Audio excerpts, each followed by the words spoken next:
Sorry, পর্ব ১১-র মাঝখানে কিছু অংশ বাদ পড়ে গিয়েছিল, যেটার শেষটা এখানে ছিল এবং শুরুটা মেহরিশকে ছাড়া মির্জা মঞ্জিলে কেটে গেছে ৭ দিন। সামনের সপ্তাহে পূর্বর ইলেকশন, সেই তাগিদে ভীষণ ব্যস্ততায় দিন পার করছে সে। আগের মতো বাড়িতেও থাকা হয় না তার, আর না তো মির্জা মঞ্জিলের কেউ তার সাথে আগ বাড়িয়ে কোনো কথা বলে। এরিনা তো সেদিন আসার পরের দিনই চলে গিয়েছিল শ্বশুর বাড়িতে, আর আসেনি মেয়েটা। আমানও তেমন কোনো কথা বলে না পূর্বর সাথে। তারা ফিরে যাওয়ার জন্য সব প্রস্তুতি নিচ্ছে। কিছু দিনের মাঝেই আমান আর প্রিন্স ফিরে যাবে কানাডা।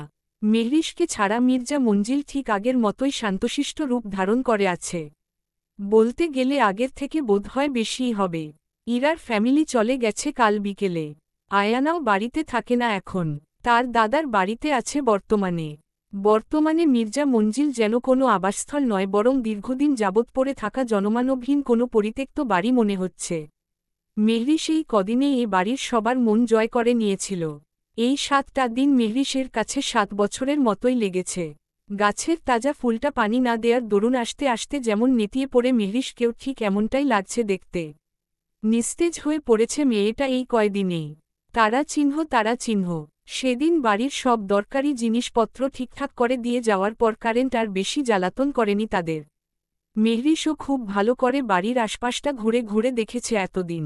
রাতের বেলা এই বাড়িটা যতটা ভয়ঙ্কর লাগে, দিনের বেলা যেন ঠিক তার উল্টোটাই। রাতে মনে হয় মস্ত বড় বড় গাছগুলো রাক্ষসের মতো তার হাতপা ছড়িয়ে রেখেছে বাড়ির চারপাশে, দিনের আলোতে সেগুলোকে প্রকৃতির এক অপরূপ সৌন্দর্য বলেই আখ্যায়িত করা যায়। এই দিনে মেহরিশের সাথে বেশ ভাব জমে গেছে সিরাজ মিয়া আর তার সহধর্মিনীর। মেহরিশকে তাদের অন্তরে জায়গা করে নিতে বেশি কাঠ পোহাতে হয়নি। দিনের বেলা বাড়ি ঘুরে ঘুরে দেখা, নানান ধরনের গাছগাছালির নাম জানা, ছাদে গিয়ে হাঁটাহাঁটি করে সময় পার করলেও রাত কাটে তার নির্ঘুম। ফোনে প্রতিদিনই তার বাবা মায়ের সাথে যোগাযোগ হয় তার, তবে তেমন বেশি নেটওয়ার্ক পাওয়া যায় না এখানে। দিনের বেলা ছাদে গেলে একটু আকটু নেটওয়ার্ক পাওয়া যায়, তখন ইউটিউবে এটা সেটা দেখে সময় পার করে সে। ভাগ্যিস আসার সময় ১ মাসের এমবি ভরে নিয়ে এসেছিল সে। তবে আমেরিকায় বড় হওয়া মেহরিশের কি এতটুকুতে পোষে? আমেরিকাতে এমনও রাত গেছে সারা রাত নেটফ্লিক্স দেখে পার করেছিল সে। তার সাথে ফ্রেন্ডদের সাথে গ্রুপ আড্ডা তো আছেই। জীবনের নতুন মন নিয়ে আফসোসের যেন শেষ নেই মেহরিশের। সকাল থেকেই আকাশটা মেঘলা মেঘলা রূপ ধারণ করে আছে। শীত নামতে চলল বলে হয়তো এই আবহাওয়া সেই শীত নামিয়ে আনবে। যে কোনো মুহূর্তে বৃষ্টি আসতে পারে। বৃষ্টি যে তার ভীষণ প্রিয়। নিজ রুমের জানালায় চেয়ে চেয়ে মেঘলা আকাশ দেখছে মেহরিশ। তার রুমে একটা খাট, একটা ড্রেসিং খাট বরাবর একটা বড় সোফা রাখা, আর খাটের সাথে ছোট একটা টি টেবিল। হঠাৎ ঝিরিঝিরি বৃষ্টি পড়া শুরু করে দিলে মেহরিশের নিস্তেজ মনটা হঠাৎ আনচান করে উঠে প্রফুল্লে। কোনো রকমে দৌড়িয়ে ছাদে চলে যায় সে। আজ মন ভরে ভিজবে এই বৃষ্টিতে। বৃষ্টির পানিতে তার মনের সমস্ত দুঃখ কষ্টগুলো ধুয়ে মুছে শেষ হয়ে যাক। খোলা আকাশের নিচে দাঁড়িয়ে মেহরিশ। পায়ে জুতোটা পর্যন্ত নেই। আশেপাশের গাছগুলো বাতাসের তাণ্ডবে নুয়ে নুয়ে পড়ছে। চারপাশে শুধু সবুজের সমারোহ। ছাদ থেকে গাছের পাতাগুলোও দরা যাচ্ছে। ছাদের ঠিক মাঝে বরাবর একটি কৃষ্ণচূড়া গাছ। লাল লাল ফুলগুলো বাতাসের তাণ্ডবে তলিয়ে গিয়ে ছাদে পড়ে যাচ্ছে। সেগুলো কিছুটা হাতে নিয়ে দাঁড়িয়ে আছে মেহরিশ। পার হলো অনেকটা সময়। সেই কখন এসে দাঁড়িয়েছে খবর নেই মেয়েটার। একটা সময় গায়ে শীত শীত অনুভূতি হতেই ২ হাত দিয়ে কুঁচকে দাঁড়ালো মেয়েটা। না আর থাকা যাবে না, প্রচণ্ড শীত লাগছে তার কাছে।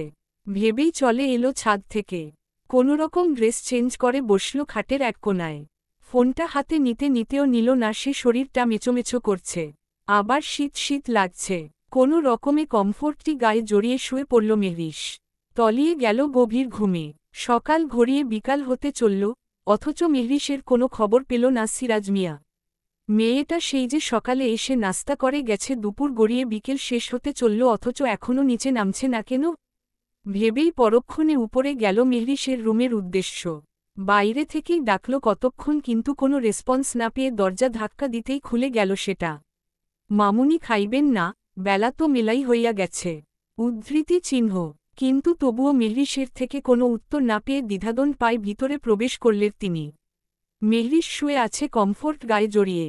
চুলগুলো আর কপালের খানিকটা অংশ দেখা যাচ্ছে শুধু। আস্তে আস্তে এগিয়ে গেলেন তিনি, যেতে যেতে আবারও বললেন, মামুনি আপনার কি শরীর খারাপ করছে? কথা কোন না কেন? উদ্ধৃতি চিহ্ন। কিন্তু তবুও মেহরিশ নিস্তব্ধ। ভরকালো সিরাজ মিয়া মনে মনে একটু ভয় পেল। সেই ভয় নিয়েই মেহরিশের একদম পাশে গিয়ে দাঁড়িয়ে কপালে হাত রাখতেই কেঁপে উঠল তিনি। মেয়েটার গা আগুনের মতো গরম হয়ে আছে। জ্বর উঠছে শরীরে, তাও আবার মেলা জ্বর। ভয়ে দৌড়িয়ে নিচে নেমে গেল ততক্ষণে। নিজের সহধর্মিনীর কাছে গিয়ে সমস্ত ঘটনা খুলে বললে বিলকিস বেগম ও তার স্বামীর কথা শুনে উপরে আসেন। মেহরিশের গায়ে এমন তাপমাত্রা দেখে ভয় পেয়ে যান দুজনেই। কি করবে এখন তারা? আর এখানে ডাক্তার বা পাবে কোথায়? একে তো দূর দূরন্ত পর্যন্ত ডাক্তার পাওয়া মেলা মুশকিল, তার উপর আবার যেই ঝড় উঠছে বের হবেই বাকি করে। চিন্তা করতে লাগলেন তৎক্ষণাৎ। বিলকিস বেগম একটা বলে করে পানি এনে পানিপট্টি দিতে লাগলেন মেহরিশের কপালে। কিন্তু এতেও যেন কোনো হুঁশ নেই মেয়েটার। প্রচণ্ড জ্বরের তাপে বেহুশ হয়ে পড়ে আছে মেয়েটা। সামনের সপ্তাহেই পূর্বর ইলেকশন হওয়ার দরুন ঠিকমতো শ্বাস ফেলারও যেন সময় নেই তার। গত 3 দিন যাবৎ বাড়িতেও যায় না। অফিস রুমে মধ্যেই রাত পর্যন্ত কাজ করে, ভোর সকালে 3 তলায় তার জন্য বানানো ফ্ল্যাটে গিয়ে ঘুমায় সে। বর্তমানে অফিসার একটি ইম্পর্ট্যান্ট মিটিংয়ে আছে পূর্ব। সাব্বিরও তাকে যথাসম্ভব সাহায্য করে সবকিছুতে। আর অন্যান্য ছেলেরা তো আছেই। পূর্বর একটা আদেশ পাওয়া অপেক্ষা মাত্রই কাজটা শেষ করতে আর সময় লাগে না তাদের। তবে বড় বড় কাজ সব পূর্বর একাই করতে হয়। ভাই, বিরোধী পার্টির লোকেরা অনেক ঝামেলা করতাসে, আপনি শুধু হুকুম করেন সবগুলারে জায়গায় মতো পাঠানোর দায়িত্ব আমাদের। উদ্ধৃতি চিহ্ন। পূর্বর অফিস রুমের দরজার একটু সামনে দাঁড়িয়ে পূর্বকে উদ্দেশ্য করে বলে উঠল কথাগুলো নিলয় নামের একটি ছেলে। এখন ঝামেলায় জড়াতে চাই না, ইলেকশনটা শেষ হোক তখন দেখা যাবে। উদ্ধৃতি চিহ্ন। বলেই নিজের চেয়ারে গা এলিয়ে দিল পূর্ব। এরই মাঝেই আরেকজন ছেলে তরতরিয়ে রুমে ঢুকে বলে উঠল, ভাই রাতে একটা মিটিং আছে মনির তালুকদার এর সাথে, ওনাদের কি আসতে বলবো এখানে? উদ্ধৃতি চিহ্ন। ব্রু প্রসারিত করল পূর্ব। পাঞ্জাবির হাঁটা গুটাতে গুটাতে বলে উঠল, রাতে পসিবল না, সন্ধ্যায় আমার ইম্পর্ট্যান্ট মিটিং আছে, ওদের কাল আসতে বল। উদ্ধৃতি চিহ্ন। কিন্তু ভাই, পুরোটা কথা শেষ করতে পারল না ছেলেটা। পূর্বর কুচকানো দুজোড়া চোখ দেখে মাঝপথেই থেমে গেল ছেলেটা। সুরসুরিয়ে বের হয়ে গেল সেখান থেকে। এমন সময় হঠাৎ তার অ্যাপেল ফোনটা ক্রিং ক্রিং শব্দে হাই তুলল। টেবিলের উপর থাকা ফোনটা হাত দিয়ে সামনে এনে মুখের সামনে ধরতেই ভেসে উঠল সিরাজ চাচা নামের সেভ করা একটি নাম্বারে। কপাল কুচকিয়ে ফোনটা রিসিভ করে কানে ধরতেই ওপাশ থেকে ভেসে আসল, স্যার মাফ করবেন আপনারে ডিস্টার্ব করণের লাইগা। আসলে মেহরিশ মামুনির মেলা জ্বর উঠছে, আর সেই কখন থাইকা মামুনি কোনো সারা শব্দ করতাসে না। না পাইরা আপনারে ফোন দিছি। কি করমু এখন? আমাগো ভয় লাগতাসে ভীষণ আমাগো এখন। পুরো কথাটা শেষ করার আগেই কেটে দিল পূর্ব ফোনটা। হঠাৎ মেহরসের সেন্সলেস হয়ে যাওয়ার কথা শুনে হৃৎপিণ্ডটা দুমড়ে মুচড়ে উঠল যেন তার। অজানা ভয়েরা কাবু করে ফেলল তার মস্তিষ্ককে। কাছের জানালা দিয়ে বাইরে তাকাতেই খেয়াল হলো মেয়েটার বৃষ্টিতে ভিজার কথা। আজ সকাল থেকেই তো বৃষ্টি, নিশ্চয়ই মেয়েটা বৃষ্টিতে ভিজেছে, যার ফলে এখন সেন্সলেস হয়ে পড়ে আছে জ্বর বাঁধিয়ে। আগের বারই তো ঠিক একই ঘটনা ঘটিয়েছিল। মেহরিশের উপর প্রচণ্ড রাগ হল পূর্বর। হাত দুটো মুষ্টিবদ্ধ করে নিজের রাগকে সম্বরণ করার চেষ্টা চালাল সে। অতঃপর টেবিলের উপর থেকে ফোন আর গাড়ির চাবিটা হাতে নিয়ে চলে গেল বাইরে। এতক্ষণ যাবৎ সাব্বির তার সামনেই বসা ছিল। পূর্বর কার্যকলাপ কিছুই আন্দাজ করতে পারল না সে। হঠাৎকেই এমন ফোন দিল যে রিসিভ করতেই রেগে মেগে এই বৃষ্টি মধ্যে বেরিয়ে যাচ্ছে ছেলেটা। পিছন থেকে সাব্বির পূর্বকে ডেকে জিজ্ঞেস করে বলল, এই বৃষ্টির মধ্যে কোথায় যাচ্ছিস তুই? যেতে যেতে পূর্বর নিরেট কণ্ঠরের জবাব, হিসাব মিলাতে। উদ্ধৃতি চিহ্ন। বলেই ঘটাঘট পা ফেলে উদাও হয়ে গেল সেখান থেকে। কোথায় গেল তার ইম্পর্ট্যান্ট মিটিং? আর কোথায় বা তার সেই ব্যস্ততা? 4 ঘণ্টার পথ 2 ঘণ্টা 10 মিনিটে পার করে মাত্রই কালো রঙের মার্সিডিজটি এসে থামল বাংলো বাড়ির সামনে। এতক্ষণে বৃষ্টিটাও একটু থেমে গিয়েছে। বাংলো বাড়ির গেইটের সামনে যেতে গেইট খুলে দিল এতক্ষণ ধরে দাঁড়িয়ে থাকা সিরাজ মিয়া। পূর্ব তাকে একটু আগেই ফোন করে জানিয়েছে সে আসছে, তাই সিরাজ মিয়াও এতক্ষণ যাবৎ গেইটের সামনেই দাঁড়িয়ে ছিল তার জন্য। গেইট খুলতেই দেখতে পেল পূর্ব ও তার সাথে থাকা একটি মধ্যম বয়সী লোক।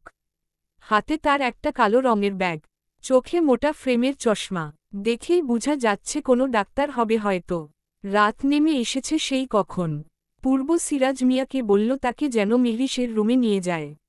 আর অবশ্যই সাথে যেন বিলকিস বেগম থাকে। সিরাজ মিয়া তো পূর্বর আদেশ পাওয়া মাত্রই লোকটাকে নিয়ে মেহরিশের রুমে চলে গেল। যাওয়ার আগে পূর্বের রুমের চাবিগুলো সপ্তপরণে হাতে গুজে দিয়ে গেল সিরাজ মিয়া। পূর্বর গায়ের পাঞ্জাবিটা বৃষ্টিতে ভিজে শুকিয়ে গেছে শরীরেই। এতটা পথ একটানা জার্নি করার ফলে একটু টায়ার্ড লাগছে তার। আপাতত রুমে গিয়ে ফ্রেশ হওয়ার উদ্দেশ্যে দোতলার উপরে নিজ রুমে চলে গেল সে। কিন্তু তার আনচান মনটা যে সেই অসুস্থ মেয়েটিকে এক পলক দেখার জন্য অস্থির হয়ে উঠছে। যাবে কি সে একবার? না, যাবে না কেন যাবে? সে এতটাও দুর্বল মানুষ পূর্ব নয়। তাহলে ফোন পাওয়া মাত্রই কেন পাগলের মতো এভাবে ছুটে এলো সে? উত্তরটা কি আদৌ জানে লোকটা? তারা চিহ্ন। রাত ৯টা। মেহরিশকে দেখতে আসা ডাক্তারটা একটু আগেই চলে গিয়েছে পূর্বর গাড়ি করে। এটা তার পার্সোনাল ডাক্তার। নিজের ছেলের মতোই ভালোবাসে সে পূর্বকে। তাই তো একটা ফোন পাওয়া মাত্রই ছুটে এসেছে পূর্বর সাথে। সাথে প্রয়োজনয় সবকিছুই নিয়ে এসেছেন। পূর্ব আগেই বলে দিয়েছে জ্বরের কথা, সে হিসাবেই মেডিসিন সাথে করে এনেছিলেন তিনি। মেহরিশকে দেখে ট্রিটমেন্ট করে একটু আগেই বিদায় নেন লোকটি। মেহরিশকে একটু আগে স্যুপ খাওয়াইয়ে মেডিসিন দিয়ে ঘুম পাড়ানো হয়েছে। মেডিসিনের সাথে ডাক্তার ঘুমের ঔষধও দিয়ে গেছেন। বিলকিস বেগম সেগুলো খাওয়াইয়ে দিয়েছেন নিজ দায়িত্বে। পরে মেহরিশ আবারও ঘুমের দেশে তলিয়ে যায়। নিজের রুমে পাচারি করছে পূর্ব। কাইকুই করে তার অবাধ্য মনটাকে বাধ্য করার বৃথা চেষ্টা করে যাচ্ছে। তার মনটা যে এক নজর মেহরিশের দর্শন পাওয়ার জন্য ছটফট করছে, কিন্তু মস্তিষ্ক সেটা মানতে নারাজ। কোনো না কোনোভাবে মেহরিশের এমন অবস্থার জন্য তো দায়ী সেই। অনুশোচনা হচ্ছে তা নিয়েই। একটু আগে সিরাজ মিয়া জানিয়ে গেছে মেহরিশকে বিলকিস বেগম মেডিসিন খাওয়িয়ে ঘুম পাড়িয়ে দিয়েছে। এই সুযোগে না হয় নিজের চোখের তৃষ্ণার্থ তা দূর করুক এক পলক দেখে এসে। ভেবে মেহরিশের রুমের উদ্দেশ্য পা বাড়ায় পূর্ব। পরনে তার কালারের একটা ফুলহাতা টি শার্ট। তার রুমের মধ্যে তার ব্যবহারের প্রয়োজনীয় সবকিছু আছে। সেখান থেকেই পাঞ্জাবি বদলিয়ে এটা পরেছে সে। মেহরিশের রুমের দরজাটা আবছা লাগানো। দরজার সামনে এসে দাঁড়ালো পূর্ব। পুরো এক সপ্তাহ পর দেখতে পাবে কাঙ্ক্ষিত মানুষটির চেহারা। মেহরিশকে মির্জা মঞ্জিলের সবার মতো এই কঠোর দিলের মানুষটাও যে বড্ড মিস করে, সে খবর কি আছে মেয়েটার? কেন করে সেটা তো সে নিজেও জানে না। এজন্যই তো এই 7 দিনে শুধু একবার গিয়েছিল মির্জা মঞ্জিলে সে। দরজাটা হালকা চাপ প্রয়োগে খুলল পূর্ব। তার বলিষ্ঠ হাতের হালকা চাপেই দরজাটা দুভাগ হয়ে পুরো মিলে গেল। আর সাথে সাথেই ভেসে আসলো মেহরিশের নিস্তেজ হয়ে যাওয়া ঘুমন্ত মুখখানি। এই কদিনে মেয়েটার মুখটা ভীষণ মলিন হয়ে গেছে। তার উপর জ্বরের প্রকোপে নিস্তেজ হয়ে পড়ে গেছে ফুটন্ত তরতাজা বদনখানি। ভিতরটা মুচড়িয়ে উঠল পূর্বর। কয়েক কদম ফেলে আলগোছে মেহরিশের পাশে এসে দাঁড়ালো পূর্ব। মেয়েটা গভীর ঘুমে তলিয়ে। জ্বরটা বোধহয় ছেড়েছে, কমফোর্টটা পরে আছে পায়ের তলায় নির্বিঘ্নে। পরনে পিঙ্ক কালারের একটা টপস, সাথে সাদা রঙের লেগিংস। কোথায় সে ভেবেছিল এক পলক দেখেই চলে আসবে, কিন্তু এত কাছে এসেও যেন তার চোখেরা তৃপ্তি পাচ্ছে না। কি মনে করে যেন মেহরিশের মাথার পাশে বসল পূর্ব। পা দুটো ফ্লোরে ঠেকানো। তার তৃষ্ণার্থ চোখ দুটো যেন দীর্ঘদিনের খোরাক পেয়েছে আজ। পলকহীনভাবে চেয়ে আছে মেহরিশের পানে। জানালাটা খুলে রেখে গেছে বিলকিস বেগম, যার কারণে জানালা দিয়ে আসা মৃদ বাতাসে মেহরিশের সামনের চুলগুলো উড়ে দু একটা চুল মুখের সাথে লেপ্টে আছে। এতে যেন পূর্বর খুব অসুবিধা হচ্ছিল ঘুমন্ত মেহরিশকে দেখতে। দু আঙ্গুলের সাহায্য মুখ থেকে চুলগুলো সরিয়ে দিল আলগুছে। হঠাৎ করে ফেলল সে আরেক কাহিনী। না চাইতেও মেহরিশের কপালে ছুঁয়ে দিল তার শুষ্ক অধৈর্যরা। কেন এই মেয়েটার কাছাকাছি আসলে নিজের মধ্যে থাকে না সে? উত্তরটা তো তারও অজানা। এই বাচ্চা মেয়েটাকে যে সে না চাইতেও নিজের জীবনের সাথে জড়িয়ে ফেলেছে ওতপ্রোতভাবে। মেহরিশের কাছে এসে বসার দরুন পূর্বর ঘোরটা যেন তিরতির করে বেড়ে যাচ্ছে। সে যে এখন নিজের মধ্যেই নেই। মেহরিশের গোলাপের পাপড়ির ন্যায় অধৈর্যরা যে ভীষণ টানছে তাকে। কাবু হয়ে গেছে সে নাম না জানা এক অজানা অনুভূতিতে। নিজেকে দমিয়ে রাখা যে বড্ড দায় হয়ে পড়েছে তার কাছে। এক হাত খাটের ডেস্কের উপর ভোর করে খানিকটা ঝুঁকল মেহরিশের দিকে। মাথাটা আস্তে আস্তে নিচে নামিয়ে আনছে মেহরিশের মুখের কাছে। আর একটু হলেই যে দূরত্ব গুজবে দুজোড়া অধর এর মাঝে। এ যেন কোনো অজানা শিহরণে আবদ্ধ হয়ে আছে আজ পূর্ব। ঠিক এমন সময় হঠাৎ ফোনের ভাইব্রেট হওয়ার শব্দে ধ্যান ভাঙল পূর্বর। সে কি করতে যাচ্ছিল ভাবতেই প্রচণ্ড রাগ ঘৃণা হচ্ছিল তার নিজের উপর নিজেরই।